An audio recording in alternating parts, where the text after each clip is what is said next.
اللهم صل وسلم وبارك على سيدنا محمد وعلى آله وأصحابه أجمعين. صباح الخير على أهل الخير، يا رب تكونوا بخير. كل سنة وانتم طيبين. العيد خلص والفيديو جاي متأخر شوية، معلش. وحشتوني من الفيديو اللي فات ومتأخرة عليكم، بس يعني كان في ظروف كده، معلش. طبعا أول ما تشوفوا السفرة تعرفوا ان في مشتريات. الفيديوهات كده اللي بتفرح الستات يعني وتخليهم من قلبهم كده مبسوطين. دي شوية مشتريات ليا انا بقى، مش للبيت ولا للمطبخ ولا اي حاجة. لميت العيدية بتاعتي وبتاعة العيال ونزلت جبت بيها حاجات ليا، اشمعنى انا معيتش يعني. انا العيد ده لا جبت هدوم ولا جبت اي حاجة، لان ما كانش في وقت. الدراسة مع الدروس مع الامتحانات، قلنا بقى نخلص العيد ده كده بالطول ولا بالعرض، وبعد كده انزل اشتري على رواق. دي علبة بيوتي بلندر فيها كذا قطعة، فيها حوالي 7، كل الأحجام وكل المقاسات. على أساس يعني لو في مكان صغير تستخدمي اللي هي القطعة الصغيرة، لو للبشرة كلها تبقى القطعة الكبيرة. كده كل واحد على يعني على حسب عينيكي ما تشوف أنهي واحدة اللي تعرفي تستخدميها. وبتوفر، لأن دلوقتي البيوتي بلندر الواحدة ب25 وب30 جنيه. دي على بعضها كده ب45 جنيه. واللي بعديها دي فرشة بتاعة الماسك، بتفردي بيها الماسك من ناحية، ومن الناحية التانية بتصنفري بيها الماسك كده بعد ما بينشف. يعني مش محتاجة ان انتي تفركيها بايديكي، لا بتصنفري بالفرشة دي. حلوة قوي وهي سيليكون. نيجي بقى للي بعده. دي ارواج ليكويد من بريسي وومن. حلوة قوي وثابتة، ما بتتشالش. انا بحب الدرجات دي، يعني اللي هي الدرجات البنيات بدرجاتها، والبينكات بدرجاتها. جايبة منهم 4 درجات.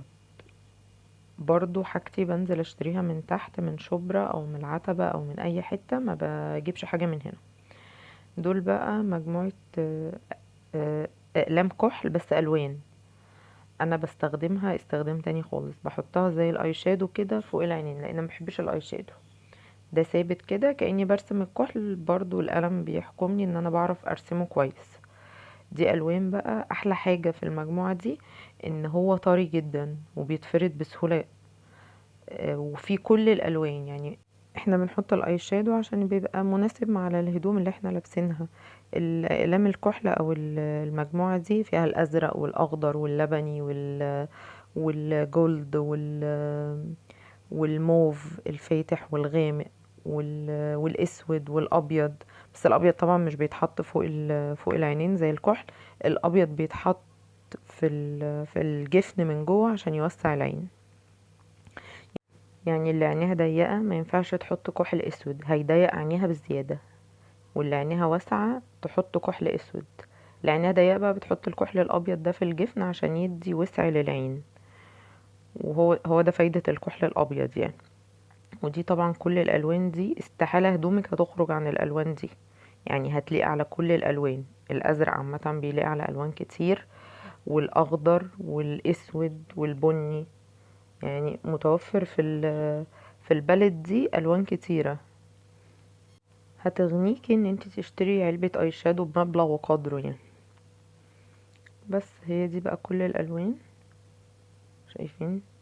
ويعني القلم طري جدا، مش ناشف ومش هيوجع عينيكي او جفن عينيكي او الكلام ده كله.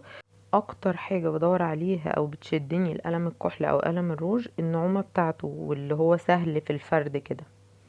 دي بقى علبة فيها اسفنجات بتاعة اللوز باودر. انا جايباها كلها على بعضها، هي ممكن تتباع بالواحدة بس انا جايباها على بعضها مش هتخسر يعني. فيها 7. حلوين قوي والملمس بتاعهم حلو.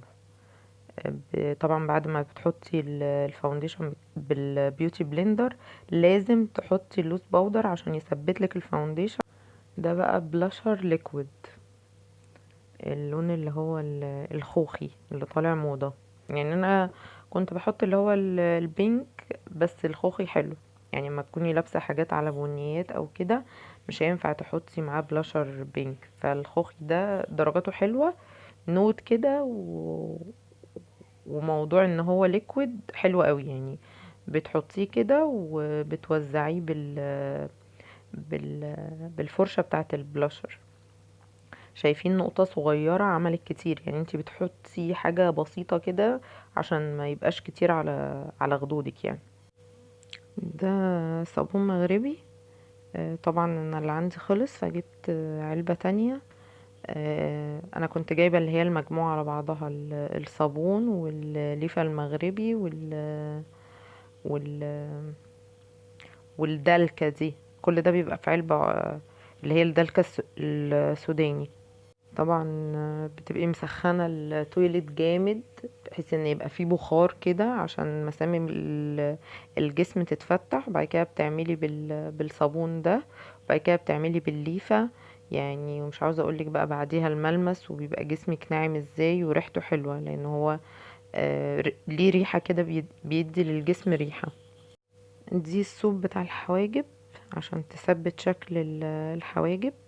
العلبة بتاعتها صاج، ودي المكونات بتاعتها حلوة قوي. انا خلصت واحدة ويعتبر جبت واحدة تانية.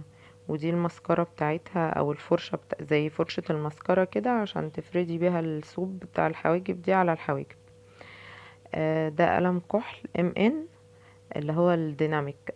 انا بحبه عشان ما بيتبريش وثابت جدا، يعني مهما يعني لو حطيتيه ومهما تغسلي فيه او كده ما بيتشالش. ان انا هجربه لكم وهو على ايدي. الكحل التاني اللي هو الالوان بيتشال عادي، بياخد وقته ويتشال، لكن ده هيفضل ثابت. يعني هكمل لحد اخر الفيديو، وبعد الفيديو كمان كان ثابت. من انواع الكحل اللي انا بحبها. شايفين الروج اللي هو الوردة بتاع البريتي وومن برضو ثابت. اي روج ليكويد بيبقى ثابت. ده ايلاينر اللي هو الووتر بروف، ما بيتشالش برضو، ما بيتأثرش بالمية. من بريتي وومن برضو. كنت جايبة طقم فرش نفس الشكل، هو مش من نفس الماركة بس هي جت كده يعني، عجبني. اكتر حاجة بتشد في الادوات بتاعة الميك اب الديزاين الجديد وشكلها الجديد. دي الفرشة بتاعة الروجاجو. آه، انا لسه مستخدمتش حاجة منهم، ودول بتوع الاي شادو. وفي اتنين كمان اللي هي بالورب دي، وفي واحدة تانية عادية. دول برضو كنت محتاجة فرش فلقيت دول شكلهم حلو فجبتهم. نيجي للي بعده. بقى نيجي للي هو مكسر التيك توك والفيس والكلام ده. ده جل، هو المفروض لكعب الرجل. ماشي، انا جبت نوع وبعد كده رجعت جبت نوع تاني. ده اللي هو لونه عنابي او احمر ده. جل. بس في عيب بقى، ان انتي مجرد ما بتحطيه لو نسيتي ثانية يعني ما فردتهوش بيبقع. فانا ما عجبنيش عشان كده بصراحة. بعد كده لقيت مرة تانية نزلت جبت، لقيت كريم بقى. فسألت الراجل ايه الفرق يعني، قال لي هو ده الفرق، ان ده بيبقع لازم توزعيه بسرعة، لكن التاني لا. هجربه لكم كده وهتشوفوا الفرق. ده كريم، هفرده على ايديا وهتشوفوا. اول اصلا ما بيتفرد على الايد بتحس ان هو كريم، يعني لونه بيتغير بيبقى ابيض اهو، وكأنك بتحطي كريم. بس طبعا هي الكمية كبيرة فعملت طبقة كبيرة من الكريم، والايدين ما تبقعتش. شايفين ادت اللون الوردي وما بقعتش، لكن التاني بيبقع. هو ده الفرق ما بين ده وده، وكل واحد ليه حرية الاختيار يعني انا فضلت اللي هو الكريم، ما عجبنيش الجل. ودي يعني نصيحة من اللي انا استخدمته. شايفين الفرق؟ بص دي مبقعة، الجل مبقع لكن الكريم مش مبقع، متوزع كله. دي بقى مخمرية سولد كده، اللي هي يعني مش سايبة، حاجة مجمدة كده يعني. حتى هقلب لكم العلبة مش بتقع، حاجة جامدة كده، بس ريحتها تحفة. انا كنت جايبة نوع اللي هو السكاندل. ريحته تحفة وبتقعد فترة كبيرة. وكنت جايبة برضو نوع تاني، نفس النوع سكاندل. دي ريحتها حلوة ودي ريحتها حلوة، هو الفرق بس في السعر. لكن انا دي عجبتني ودي عجبتني كشكل يعني. دي بقى مخمريات في علب صاج كده. هي ملهاش، هي يعني بتشم ريحتها بس ملهاش اسم او ملهاش نوع. عجبتني برضو العلبة بتاعتها، وبتدي ريحة حلوة، فانا مش خسرانة حاجة. بصوا بقى الكحل الايلاينر ما بيتمسحش خالص. والكحل ايه الفرق بقى ما بين الايلاينر والكحل؟ الكحل فحمي، لونه زي الفحم كده مطفي، لكن الايلاينر ليه لمعة.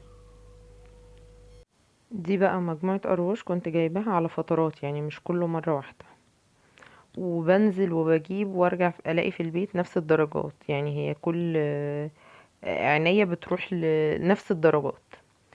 بس يعني حاولت اغير شوية، جايبة الغوامق اللي هو الكفر بتاع لونه كشمير ده، كلهم غوامق نبيتي بقى، بدرجاته، واحمر، وده كشمير، وفي بني.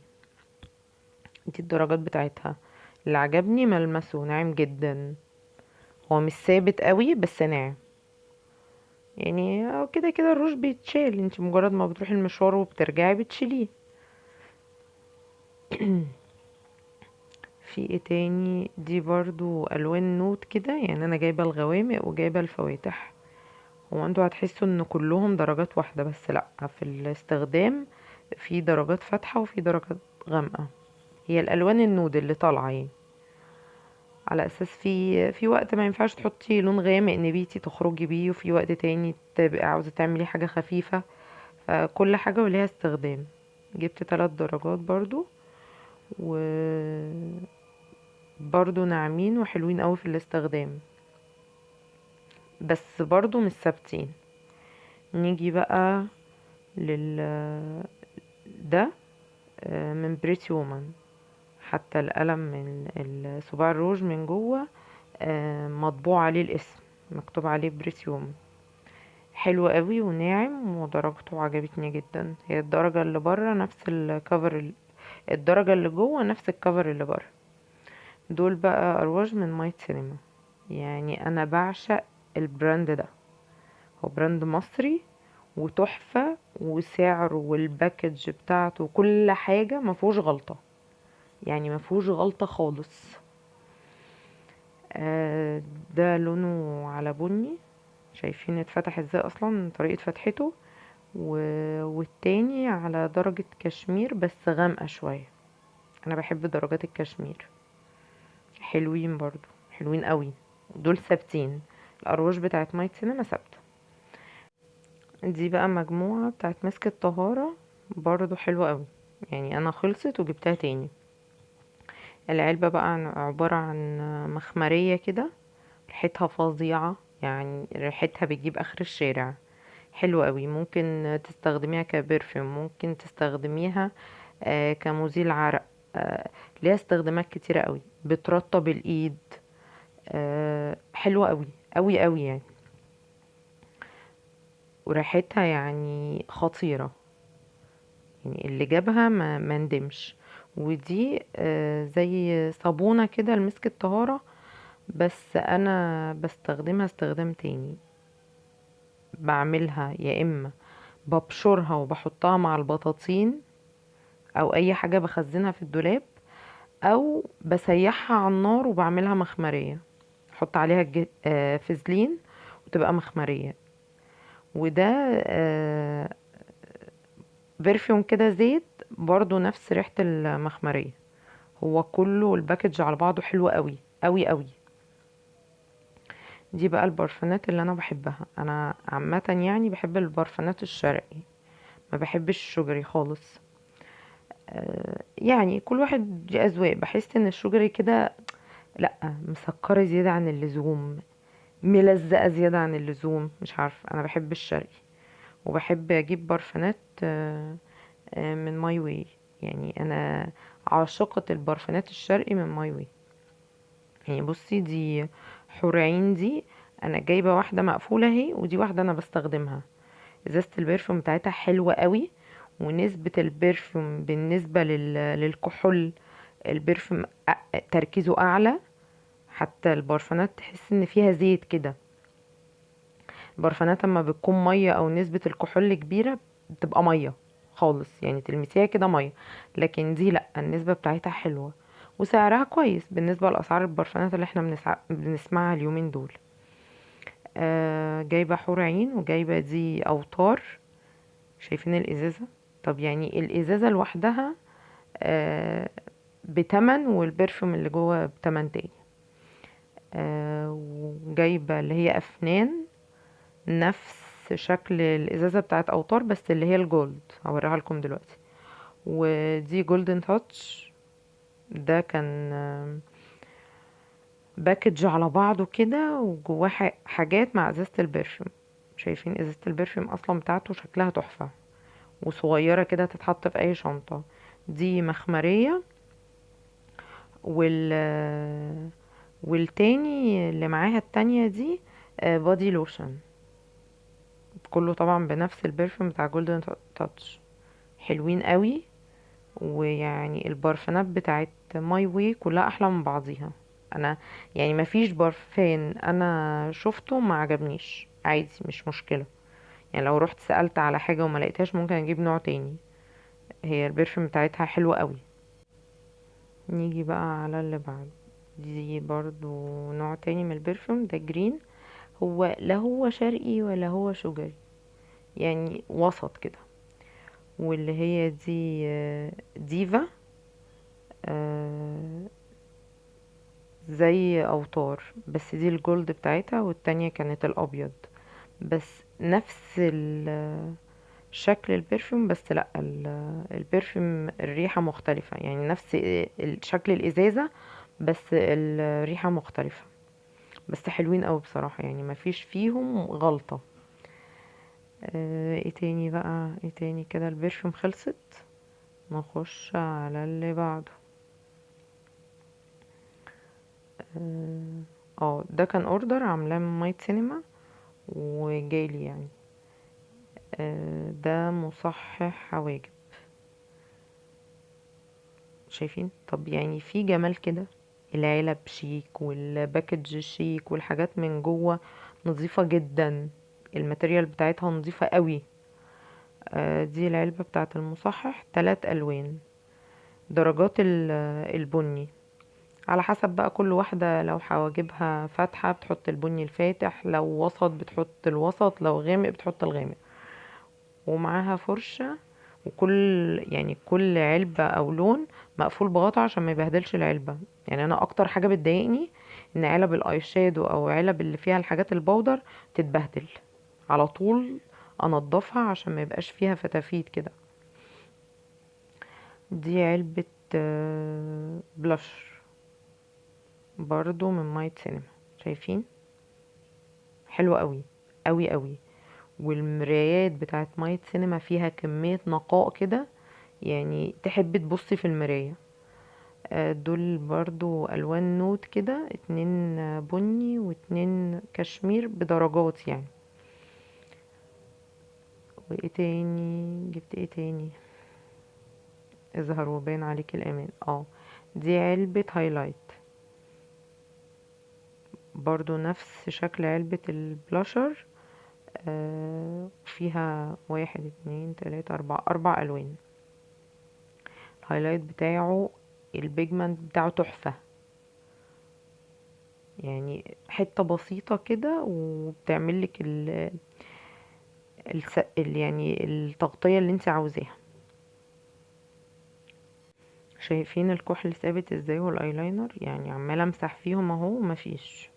وعلى شرط انا واقفة في مكان يعتبر حر، يعني النجفة فوقية، مش عاوزة اقول لكم مسخنة الريسبشن ازاي. وايه تاني؟ يعني مسحش ولا اتمسح ولا اي حاجة. دي بقى حاجات كده صغيرة بس حلوة اوي. ده بلاشر ليكويد، بس انا كنت جايبة اللي هو نارس ده، اللي هو اللون الخوخي، يعني درجات البنيات والاورانجات. ده بقى على كشمير كده، برضو حتة واحدة منه، يعني نقطة واقل من نقطة، تعملك تغطية عالية جدا. شايفين؟ انا جربته على صباعي، اللون يعتبر لون ايدي، فجربه لكم في حتة فاتحة شوية. وايه تاني؟ ده بقى كونسيلر. شبه بتاع ميبلين شوية، بس لا ده بتاع مايت سينما. برضو الكفر بتاعه تحفة، يعني مجرد ان انتي بتلفيه كده، هي الكونسيلر بيطلع في الاسفنجة، وانتي بتوزعيه. ممكن توزعيه بالاسفنجة، بس طول ما انتي بتوزعيه بالاسفنجة بتاعة الكونسيلر بتحط تاني. فانا بجيب اللي هي البيوتي بلندر صغيرة كده وبوزع بيها عشان احاول اخففه ما يبقاش تقيل. ده برضو قلم روج لون احمر حلو قوي، درجته تحفة يعني.